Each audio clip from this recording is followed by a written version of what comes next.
Me gustas cuando callas porque estás como ausente, y me oyes desde lejos y mi voz no te toca. Parece que los ojos se te hubieran volado y parece que un beso te cerrara la boca. Así el nivel de poesía de Pablo Neruda, chileno universal, poeta, escritor, diplomático, político comprometido con su tiempo. Y al cumplir septiembre medio siglo de su muerte, una investigación reveló que en realidad fue asesinado por Augusto Pinochet, Norma.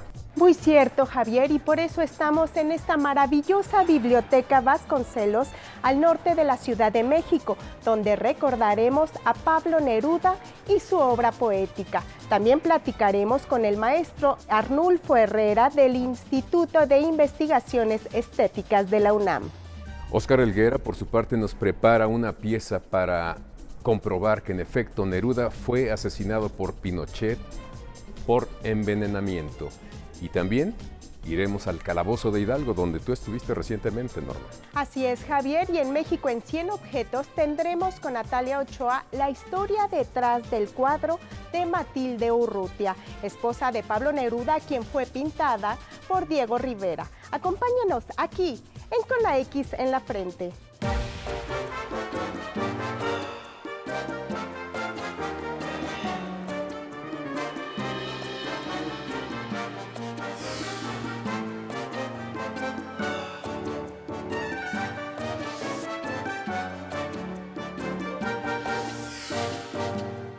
Deber de los poetas es cantar con sus pueblos y dar al hombre lo que es del hombre. Sueño y amor, luz y noche, razón y desvarío. Para Pablo Neruda la poesía es su vida que se escribe. Cada momento, cada día cabe en sus versos. Nada le es ajeno. Es el poeta del Génesis que debe nombrar todas las cosas, o el del Apocalipsis que lleva el inventario del mundo. Es el gran poeta de lo cotidiano, de la piedra y la alcachofa, de las tijeras y el traje, de la cebolla y del apio, las lechugas, del alto cielo con su bóveda estrellada y del mar que es el palpitar del mundo. Da cuenta de todo con las sonoridades que le permiten todos los metros de los poemas, del verso blanco al hexámetro perfecto, del soneto a la oda que se hace viento para ensortijarse en la oreja. Como cronista homérico, canta a la noche estrellada y a los grandes ojos fijos, pero también a la revolución cubana, chilena, y hasta se atreve a compartir su canto de amor Stalingrado. Emocionante sonoridad llena de imágenes para Monsiváis y anatema para otros como Octavio Paz. Fue el poeta que huyó de las tibias aguas de la corrección política y que no dudó en cantar al amor. Sus 20 poemas de amor y una canción desesperada es uno de los libros más bellos del idioma y que se sigue vendiendo por millares. Pinochet quemó sus libros y hace medio siglo envenenó al poeta, pero sus versos siguen ardiendo como llama viva.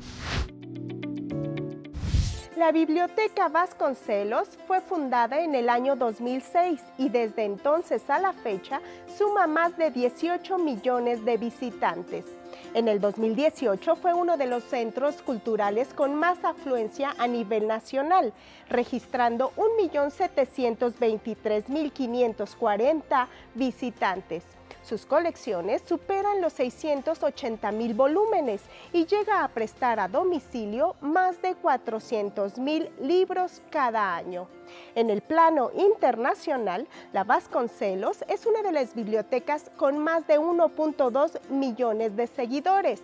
Es una obra del arquitecto mexicano Pepe Calach, quien diseñó un recinto luminoso gracias al juego de transparencias que le dan el techo y las paredes de cristal. Arnulfo Herrera, tú eres un gran lector. A 50 años del asesinato de Pablo Neruda, ¿cómo explicas que siga permaneciendo entre nosotros su poesía? Bueno, primero porque es la poesía más grande del siglo XX, ¿no? El poeta más importante.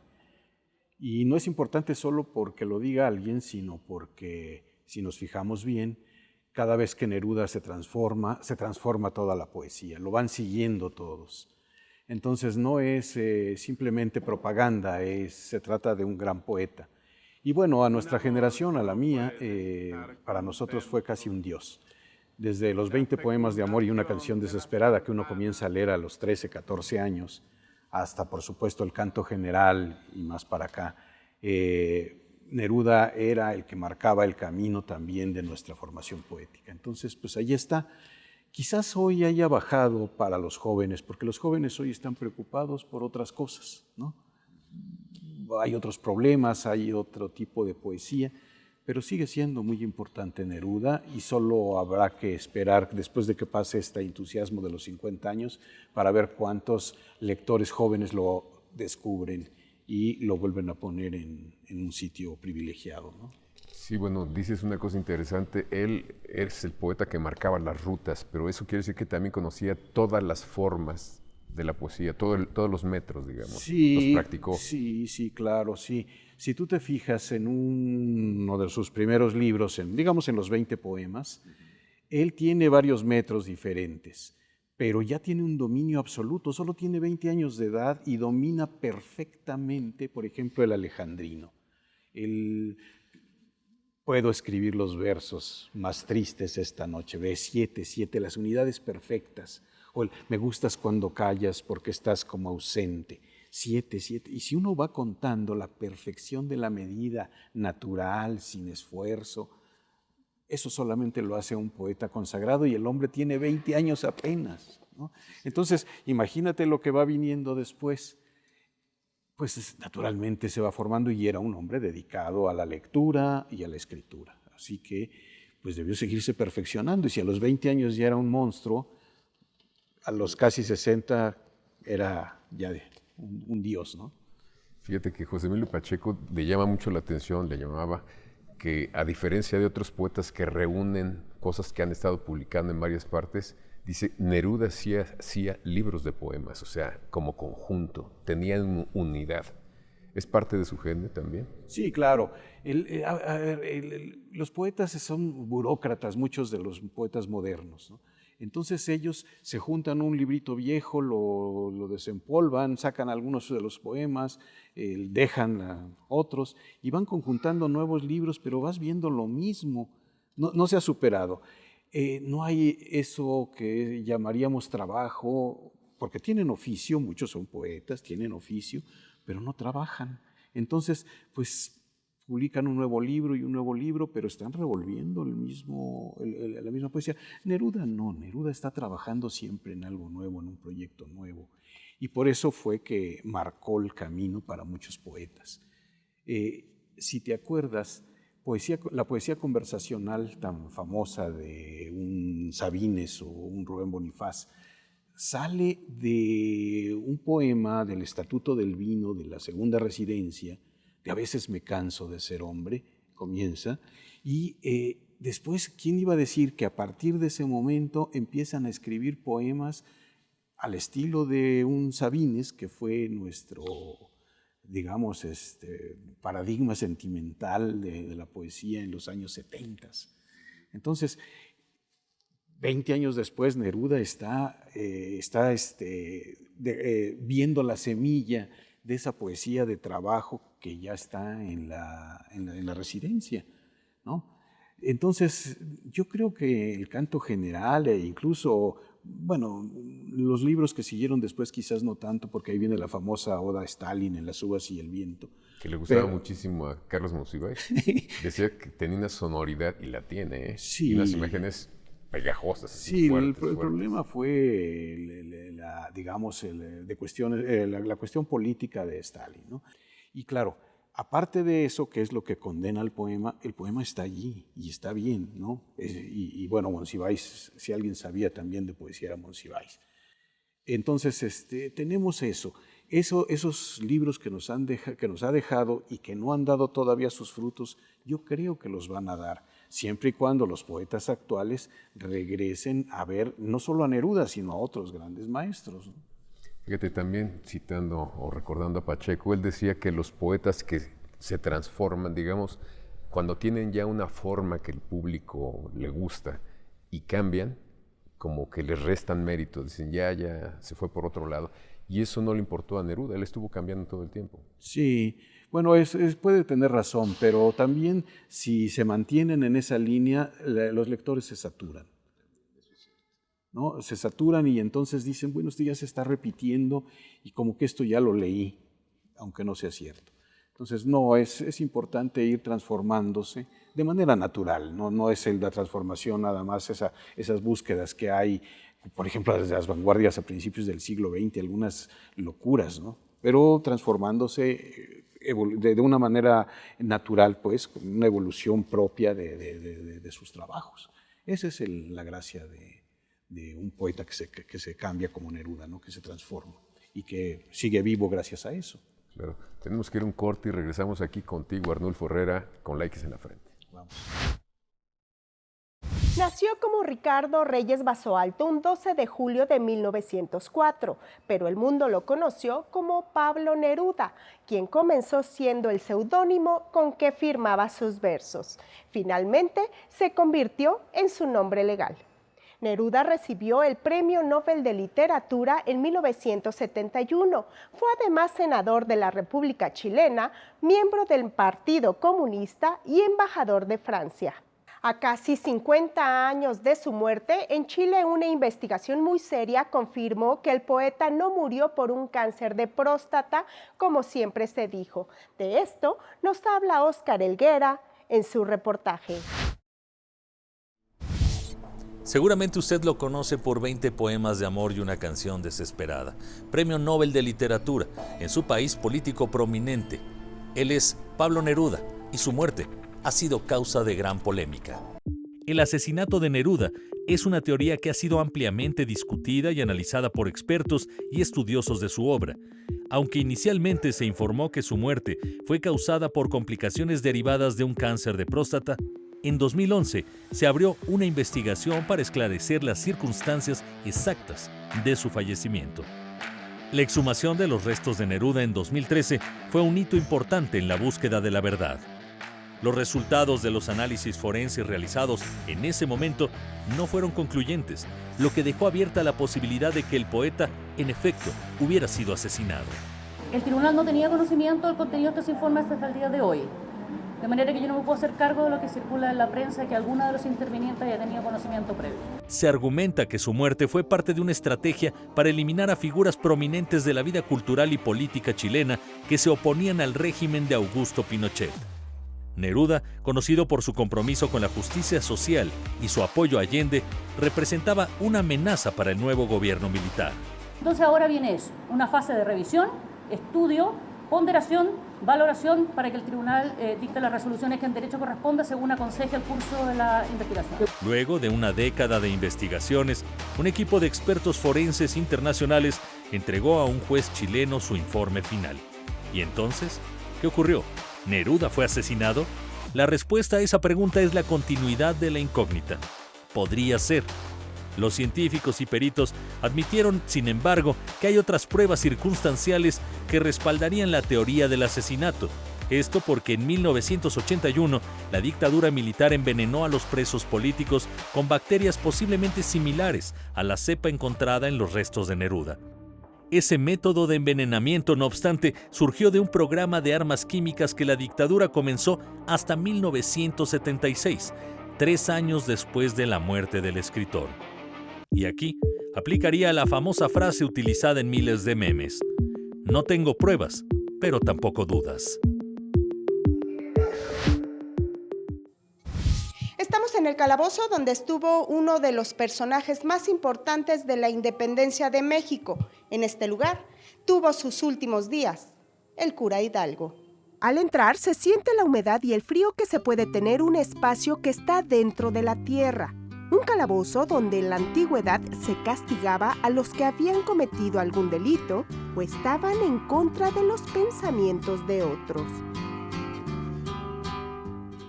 El padre de la patria fue quien permaneció en este lugar sus últimas semanas de vida. Él duró aquí prisionero por 3 meses, 90 días. En este lugar es el lugar original. Anteriormente, en este lugar fue un colegio de jesuitas. El lugar se encuentra tal y como estaba en 1810. Poca luz, humedad, una cama, el escritorio donde reflexionaba el cura Hidalgo y la Biblia que lo acompañó en sus últimas horas. Entonces aquí tenemos algunos artículos, ¿verdad?, que los usó el cura Hidalgo. Otros son réplicas, pero lo que sí es original, lo que él usó fue esta veladora, ¿verdad?, que ese sí es algo que él usó, que él utilizó. El edificio en donde está este calabozo es hoy el Palacio de Gobierno del Estado de Chihuahua, y fue en este sitio donde en sus últimas horas el cura Hidalgo reflexionó y le dedicó a sus celadores unos versos. Sobre todo me imagino que el sufrimiento del cura Hidalgo, el pensamiento que tuvo él de no poder con esto levantamiento que él hizo, ¿no? El 30 de julio de 1810 salió de este lugar Miguel Hidalgo y Costilla. A las 7 de la mañana de ese día, fue fusilado. Así es que si usted visita el estado de Chihuahua, no debe dejar de pasar la oportunidad de visitar el calabozo de Hidalgo. Arnulfo Herrera no creía mucho en la corrección política, Pablo Neruda. Hablaba así como lo pensaba, como lo sentía. Y entre otras cosas, por ejemplo, tú mencionaste la Oda a Stalingrado, esa es una muestra, pero tenía otras declaraciones políticas que también después corrigió, pero bueno, no se detenía.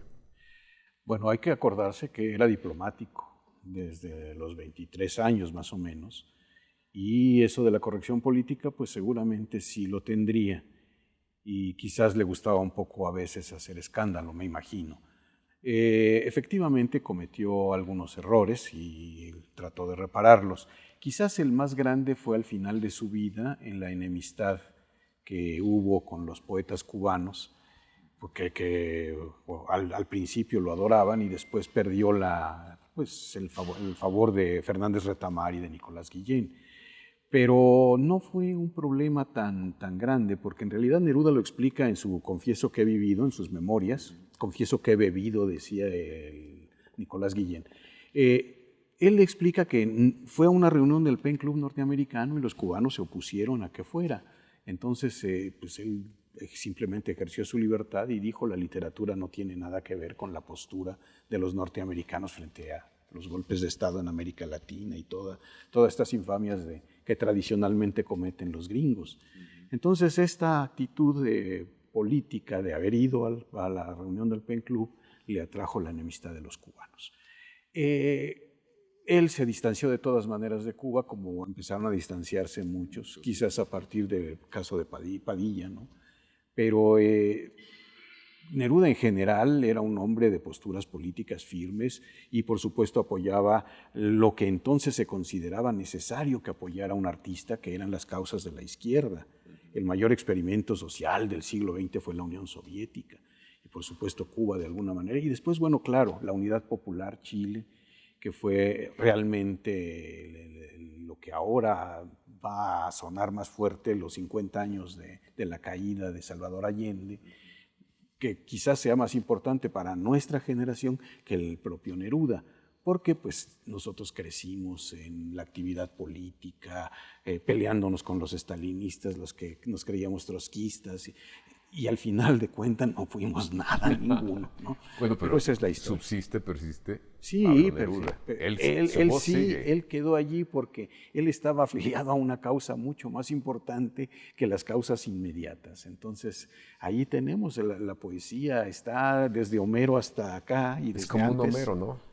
Es un cronista de lo cotidiano también. De nuestro tiempo, sí, es. Y cantó es claro, a todo. Que además ya no se pueden hacer poemas como la Ilíada y la Odisea, pero lo que él hizo, ahí está, el canto general, es una muestra que deberíamos nosotros pues sacar a la luz otra vez y empezar a analizar nosotros, quiero decir los profesores, los que tenemos que ver con esto, para que los muchachos lo redescubran y vuelvan a entusiasmarse por algo que está cayendo en el reggaetón.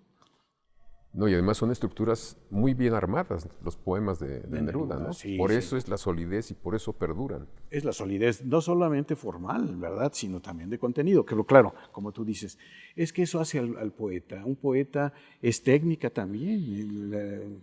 Digamos, Si tú no sabes versificar, si todavía hay poetas que cuentan con los dedos, los que cuentan, porque hay unos que no les importa la medida. Y le llaman verso libre. Le llaman verso libre, pero imagínate que ya Juan Boscán, vecino de Garcilaso, amigo de Garcilaso, ya tiene un poema libre. Desde entonces hay poesía libre. En el Cid podemos ver algunos versos que manejan este tipo de versificación. ¿Cómo es posible que crean que lo que ellos hacen a renglón cortado, donde confunden el tiempo con el espacio, sea poesía? No, es técnica, es estudio, es trabajo.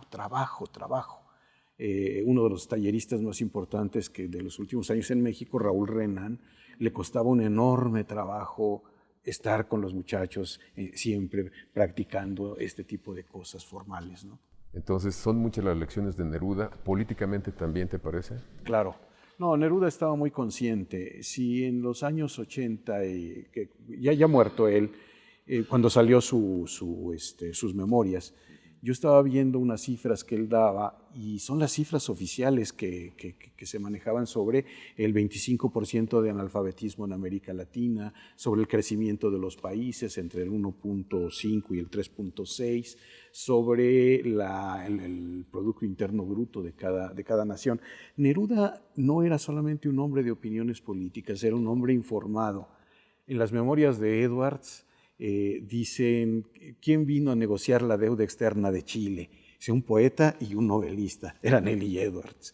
Pero no los iban a negociar como poeta y novelista, eran gente también, sabían de qué se trataba, claro. Si no, no hubiera sido un embajador tan importante y un hombre de la política. Él cedió su puesto, digamos, a Salvador Allende para lograr la unidad popular, porque él también estaba candidateado a la presidencia. Y pensar que pudo haberse quedado aquí, pensaba venir para México, ¿no? Sí, pero pues ahora ese rumor del asesinato que se confirmó a principios de este año apenas, 50 años después casi, se confirmó del asesinato porque nunca se había logrado probar. Pero era obvio que no se tendría que morir inmediatamente después del golpe, todavía iba a durar un poco más. No, sí, el asesinato se confirmó, lo silenciaron. Y seguimos escuchando sus poemas. Que decía, por cierto, Juan José Arreola, no lo leas tú porque lo destrozas, dámelo a mí. Arreola era un gran recitador, entonces los mejoraba mucho. Sí, bueno, lo quiso contratar como su asistente cuando lo escuchó recitar algunos de sus poemas allá en Zapotlán. Sí. Lo escuchó Neruda y lo quiso contratar, pero dijo, se apanicó, yo creo que... Esa foto es buenísima, por cierto. Vi una foto hace poco, porque yo quería ver la estatura de Neruda, yo no lo conocí. Y la Arreola sí, por supuesto, pero Arreola no era bajo y Neruda le saca un buen pedazo. Entonces Neruda debió haber sido un hombre alto, corpulento, debió haber sido imponente también con su personalidad, ¿no? Sin duda alguna. Pues muchísimas gracias, Arnulfo. No, gracias a ti por la plática. Y seguimos aquí con la X en la frente. Natalia Ochoa nos cuenta de la pintura que Diego Rivera le hizo a Matilde Urrutia, esposa de Pablo Neruda.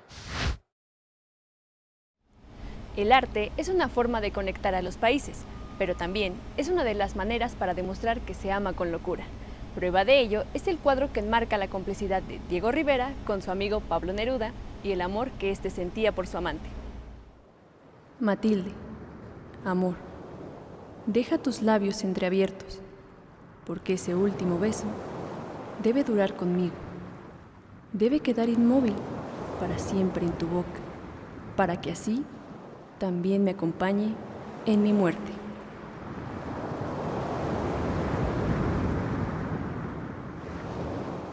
Con estos versos, Pablo Neruda profesa el amor que sentía por su última esposa, Matilde Urrutia, el cual era tan grande que hasta siendo su amante le otorgó un regalo inigualable. Cuando aún estaba casado con Delia del Carril, Neruda comenzó una aventura con la cantante Matilde Urrutia, y es en nuestro país donde se reencuentran y florece el amor entre él y Matilde. Un poco antes de esta aventura, en 1940, Neruda conoce México y trajo bajo el brazo una parte del Canto General de Chile, título provisional de su poemario. En su estancia, conoce a los muralistas Diego Rivera y David Alfaro Siqueiros, con quien establece una gran amistad. la cual crece con el apoyo de los muralistas en la ilustración de algunas páginas del Canto General, publicado en 1950. Neruda le construye una casa a su amor prohibido y la apoda La Chascona, un modismo chileno para referirse a la cabellera rebelde, como la de Matilde. Ahí es invitado Diego Rivera en 1953 para pintar un retrato de la mujer. En el cuadro se muestran dos caras, la de la propia Matilde y la de Rosario, el nombre con el que Neruda jugaba para referirse a ella. Rivera mencionó que los amantes nunca dan la cara, siempre se esconden tras las mujeres. Y es por eso que plasmó la silueta de Neruda entre los cabellos de su amante. Este retrato es parte esencial de la casa, donde después de su separación con Delia en 1955, compartiría con la cantante. Después de la muerte de Neruda y a pesar de los daños que sufrió la Chascona por el golpe de estado de Pinochet, Matilde se dedicó a reparar los daños para continuar viviendo ahí hasta su muerte en 1985. Las últimas vivencias de Neruda y Matilde se pueden encontrar en la Casa Museo La Chascona, ubicada en Santiago de Chile, además de que se puede palpar el amor que sentían el uno por el otro. Llegamos al final del programa después de recordar a Pablo Neruda, el poeta más grande del siglo XX en cualquier idioma, a decir de Gabriel García Márquez, el poeta a quien quiso silenciar la dictadura de Augusto Pinochet, asesinándolo y quemando sus libros, pero cuya poesía sigue ardiendo como llama viva ante los ojos de los lectores. Muy cierto, Javier, siempre necesitamos recordar la maravillosa poesía de Pablo Neruda, leyéndola y recitándola. Nada mejor que hacer para celebrar su vida. Agradecemos a la Biblioteca Vasconcelos y a ustedes también por su preferencia, y aquí los esperamos la próxima semana en Con la X en la Frente.